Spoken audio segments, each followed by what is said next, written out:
बाद में सरदार नृपजीत सिंह हैं जो तहसील अध्यक्ष हैं भारतीय किसान यूनियन टिकैत के। अध्यक्ष जी, मैं एक बात जाननी चाहता हूँ आपसे। देखो, आपको किसानों की लड़ाई लड़ते हुए आपकी यूनियन को, मैं कह रहा हूँ कि जब से देश आज़ाद हुआ तब से आप लड़ाई पे ही हो, लड़ ही रहे हो, ठीक है। अधिकारियों के साथ में आपका रोज़ गुत्थम गुत्ता हो रहा है, लेकिन समस्या का हल क्यों नहीं हो रहा है? वजह क्या है, कारण क्या है कि आपकी समस्याएं हैं जो किसानों की, वो तो वहीं की वहीं है, एक भी समस्या जो है हल नहीं हो रही है। ऐसा है, सरकार चाहे कोई भी आए, वो किसान बिरादरी को अपने उसका हिस्सा नहीं मानती है, अपनी उसमें देश का, कि ये जो किसान हैं ये तो गरीब हैं, ये भूखमरे हैं, ये तो नंगे ही रहे, नंगे ही अच्छे लगते हैं उन्हें, नंगे देख के खुश होती है कोई भी सरकार है। लेकिन यहाँ पे एक मैं बात कहनी चाहूँगा, आपने कह दिया कि हिस्सा ही नहीं मानती है किसानों को, कोई भी सरकार आए। लेकिन नारा तो सरकार ने दिया ना, जय किसान जय जवान, ठीक है, तो हिस्सा तो मानती है ना। नारा सरकार ने नहीं दिया था, ये पंडित जवाहरलाल नेहरू जी ने दिया था। अब उसके बाद में जो आए उन्होंने उस नारे को कंडम कर दिया, उस नारे का रूप बदल दिया, उन्होंने इसको खत्म ही कर दिया कि जय जवान जय किसान नहीं कहना है। अब तो वो ये कहते हैं आ किसान दे के जा किसान, और मतलब जूते भी खा किसान, जूते भी खा किसान। ये हमारे प्रधानमंत्री जी जो लाल बहादुर शास्त्री जी है, उन्होंने नारा दिया था जय जवान जय किसान। तो वो बात एक, आप तो बहुत बड़ी राजनीतिक बात कर रहे हो। मैं कहता हूँ कि जैसे लोकल हमारी समस्याएं हैं बिलासपुर क्षेत्र की, आपने अभी बात चल रही थी जहाँ पे सब लोगों का यही मतलब कहना है कि जो पटवारी हैं, ठीक है, वो ही आप आम किसानों का शोषण कर रहे हैं, ठीक है। आप उन तक भी, अधिकारियों तक ये भी बात नहीं पहुँचा पा रहे हैं। सब अधिकारियों को पता है, जो लेखपाल हैं, जो यहाँ पे वरिष्ठ अधिकारी हैं, सबका उनको पता है। कारण ये है कि जो कमाई हो रही है उसकी बंदरबांट होती है। शाम को हर अधिकारी जिस लेखपाल को बुलाता है वो उसके हिसाब से, कमाई के हिसाब से अपना हिस्सा बड़े अधिकारी को दे के जाता है। अब किसान किसके आगे रोए? चाहे वो जिलाधिकारी हैं, चाहे उप जिलाधिकारी हैं, तहसीलदार है, नायब तहसीलदार है, सब अपनी अपनी कमाई करते हैं। कमाई करने के बाद में उसको पार्टी स्तर तक, हमें तो यहाँ तक उम्मीद है कि जो पार्टी मौजूदा पार्टी होती है, जिसके राज होता है, सरकार होती है, उसको भी उसका हिस्सा जाता है। ये तो एक बहुत बड़ा इल्ज़ाम है जो लगा रहे हैं, ठीक है जी, मैं इसके बारे में नहीं जानकारी रखता हूँ, लेकिन आप किस आधार पे ये इल्ज़ाम लगा रहे हैं? यार, अगर उन्हें हिस्सा नहीं जाता, हम रोज डिमांड कर रहे हैं, रोज उन्हें बता रहे हैं, नाम लेके बता रहे हैं कि ये फला आदमी भ्रष्ट है, ये आदमी रिश्वत ले रहा है, उसके ऊपर कार्रवाई क्यों नहीं हो रही? क्या उनके कानों में सिक्का डाल के डाला हुआ है कि उन्हें सुनाई नहीं, आंखों से मोतिया बिंद है उनके, उनको दिखाई नहीं दे रहा है कि ये किसान रोज आके मेरी चौखट पे रो रहे हैं?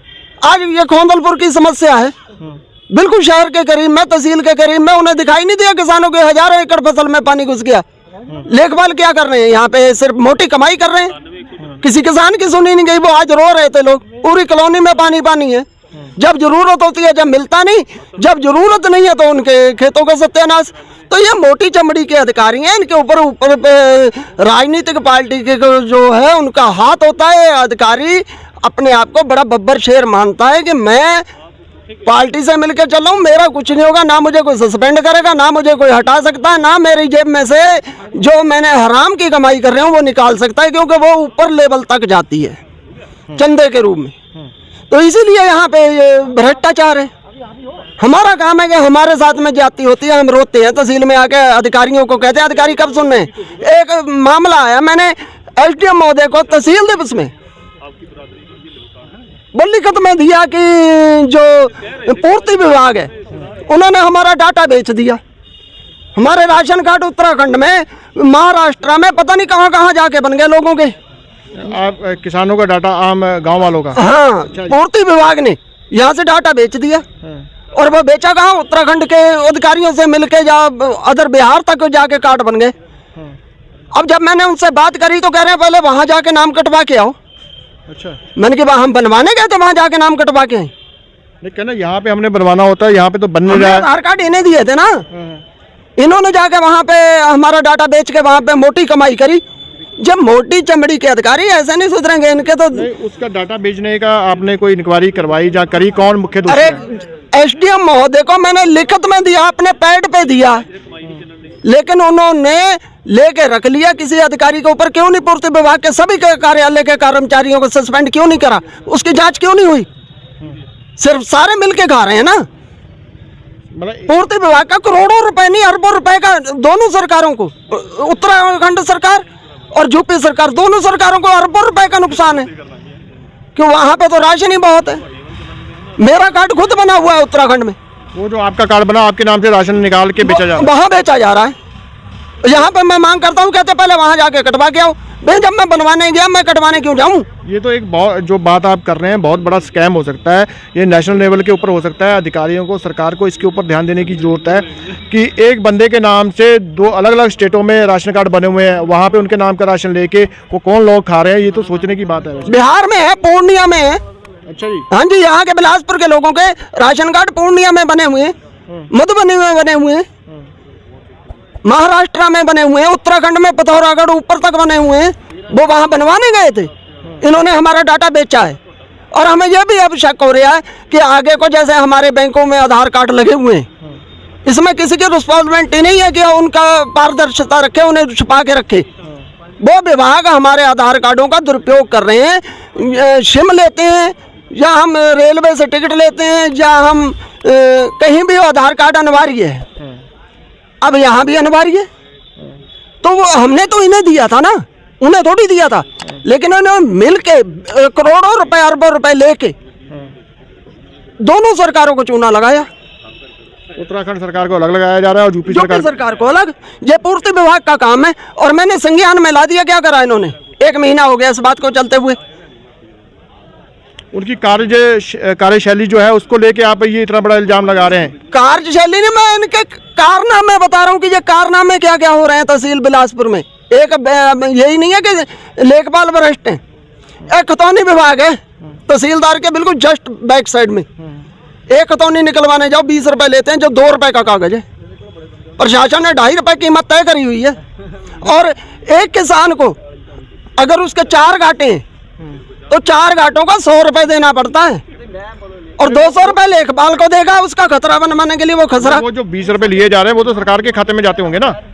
2.5 रुपए जाने हैं सरकार के खाते में, बाकी कौन लोग खा रहे हैं ऊपर? बाकी ये सब मिलके खाते हैं। जो 20 रुपए में से 70.5 रुपए बचे वो तहसीलदार वो सब ये मिलके खाते हैं। उनसे मैंने एक दिन पूछा, बोले तहसील का खर्चा भी तो है, यहाँ जनरेटर चलाना पड़ता है, ये करना पड़ता है, वो करना पड़ता है, ये सब इसी से होता है साहब।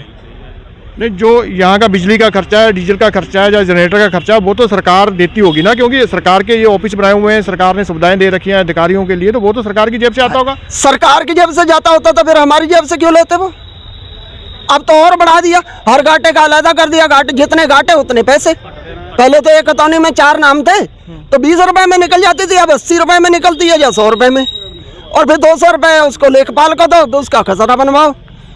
अब एक किसान मजदूर किसान 300 रुपए का खर्चा करके तो अपनी जमीन देखे कि मेरी सही भी है। अब उसमें और कर दिया कि अगर हम 4 हिस्सेदार हैं, मेरे नाम आधा एकड़ है, मेरी माँ के नाम 2 एकड़ है या मेरे और बच्चों के नाम है, तो 1/3 कर दी, सबकी बराबर कर दी। अब उसको दुरुस्त करवाने के लिए पसीना आ रहा है किसानों को। क्यों? इतनी मोटी रकम मांगी जा रही है उनसे। अध्यक्ष जी नृपजीत सिंह जी, आपने बहुत ही जो है कि कहते हैं कि मतलब कि गंभीर मुद्दे के ऊपर टच करा है। गंभीर मुद्दे आपने जो उठाए हैं, जिस तरह से आप बता रहे हैं, इस तरह से तो ये बिलासपुर तहसील के अंदर ही करोड़ों अरबों का घोटाले हो रहे हैं। मैंने अगर टच करा है, मैंने आरोप लगाया तो मैं दिखाऊंगा सामने। आपके पास एविडेंस है? हाँ, बिल्कुल एविडेंस है उनके, क्लियर है। ये एक यही नहीं है, इसके साथ और भी हैं। जब कोई प्रशासन का अधिकारी मेरे से उसके बारे में जानकारी चाहेगा, मैं पूरे तहसील की दे दूंगा। तो आपके पास एविडेंस भी है, सब क्लियर है, तो आपने इसके मुख्यमंत्री तक इसकी क्यों नहीं पहुंच करी है? मैंने पहले तो इन्हें देखूंगा ना। कब तक? आप कब से इनको? 15-20 दिन हो गए मैंने इनको दिया हुआ अपना ज्ञापन, मेरे पास उसकी कॉपियां पड़ी। यहाँ से कोई कार्रवाई नहीं होती आगे? क्या होती है? फिर मैं जिला अधिकारी को दूंगा। अगर वहाँ से नहीं होती है फिर मैं मुख्यमंत्री पोर्टल पे जाऊंगा। मैं तो इनका गिरफ्तार पर हाथ डाल लिया तो मैं छोड़ूंगा नहीं। धन्यवाद, बहुत बहुत। ये थे हमारे साथ में नृपजीत सिंह, और इन्होंने जो मुद्दे उठाए हैं, जहाँ जो इन्होंने इल्ज़ाम लगाए हैं, वो वाकई बहुत गंभीर है। सरकार को, प्रशासन को इनके ऊपर ध्यान देना चाहिए। हमारे यहाँ के मंत्री जी हैं सरदार बलदेव सिंह जी औलख, उनको भी इन चीज़ों के ऊपर गौर करना चाहिए कि उनके तहसील में उनके गृह जो शहर है, जनपद है, उसमें किस तरह से घोटाला चल रहा है। उनकी नाक के नीचे अगर मान लो अधिकारी सही तरीके से काम नहीं कर रहे हैं, ठीक है जी, तो इसका संज्ञान लेना चाहिए। ये इनके इल्ज़ाम है, इन्होंने लगाए हैं, इनके पास एविडेंस भी है, ठीक है जी। क्योंकि मैं इनसे बात कर रहा हूँ, मेरे को इस चीज़ के बारे में ज़्यादा जानकारी नहीं है। धन्यवाद। मैं ये बताना चाह रहा था आपके चैनल के माध्यम से कि जो सरकारी खरीद, धान की जो खरीद थी, वो किसानों से करीब 1.5 महीना हो गया धान ख़त्म हुए और ख़रीद अभी तक जारी है, जो कि केंद्र सरकार और प्रदेश सरकार के खजाने को चूना लग रहा है। हो क्या रहा है ये कि जितने धान मिल हैं और जो व्यापारी हैं, ये लोग मिलकर दोनों बिहार से सस्ता धान लेके आते हैं और उसके चावल निकलवाते हैं। उसके बाद में उसमें खंडा लाया जाता है, जो 25% खंडा मिलाया जाता है, जो बिल्कुल ही बेकार वाला होता है। 10-12 रुपये किलो जो बिकता है खंडा, जानवरों के लिए जाता है, वो उसको मिक्स करके और FCI गोदामों में वो उतारा जा रहा है। ये बहुत ही बड़ा फ्रॉड है। ये मैं इस आपके चैनल के माध्यम से ये मांग करता हूँ कि ये मुख्यमंत्री को, आदित्यनाथ योगी जी को इसकी जांच करवानी चाहिए। जो मेरे ख्याल में अरबों से या हज़ारों अरबों का जो है वो चूना प्रदेश सरकार को लग रहा है, जो ये ऐसा नहीं होना चाहिए। किसान के पास कोई धान का एक दाना भी नहीं रखा है, बिल्कुल धान ख़त्म हो गया। 1 महीने से ज़्यादा टाइम हो गया किसानों के पास धान खत्म हुए, लेकिन ख़रीद अभी तक जारी है, जो कि 31 जनवरी तक ये खरीद रहेगी। जो कि ये बहुत ही गलत सिस्टम है सरकार का कि सीधे चावल FCI में उतारे जा रहे हैं। जो व्यापारी हैं और जो सेंटर इंचार्ज हैं, ये लोग मिलकर जो है इन्होंने वो चलाया हुआ है, एक ट्रेंड चलाया हुआ है, और उसका पैसा जो है वो बर्बादी की तरफ जा रहा है और अपनी जेबें भर रहे हैं। भाई ये इसकी आपने लिखित शिकायत या अधिकारियों से शिकायत नहीं करी कि देखिए आप जनवरी चल रहा है, ठीक है जी, किसानों का धान है तो बहुत टाइम हो गया, अब तो नई गेहूं आने वाली है, तो अभी तक तोल किन किसानों की हो रही है? किसानों की हो रही है या मान लो कि इनकी दूसरे मिल मालिकों की हो रही है?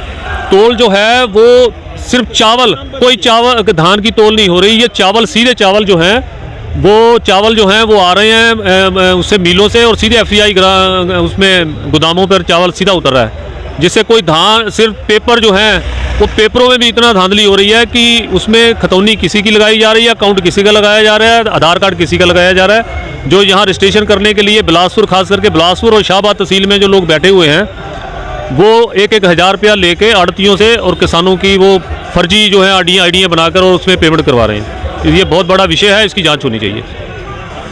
ये सरकार को, अधिकारियों को इस तरफ ध्यान देने की ज़रूरत है कि किन लोगों का धान तुल रहा है, और सरकार को भी जो चूना लगाया जा रहा है अरबों खरबों का, वो कौन लोग हैं, दलाल हैं या कौन है? इतना बड़ा स्कैम हो रहा है बिलासपुर के अंदर, इस चीज़ के ऊपर ध्यान देने की ज़रूरत है। धन्यवाद।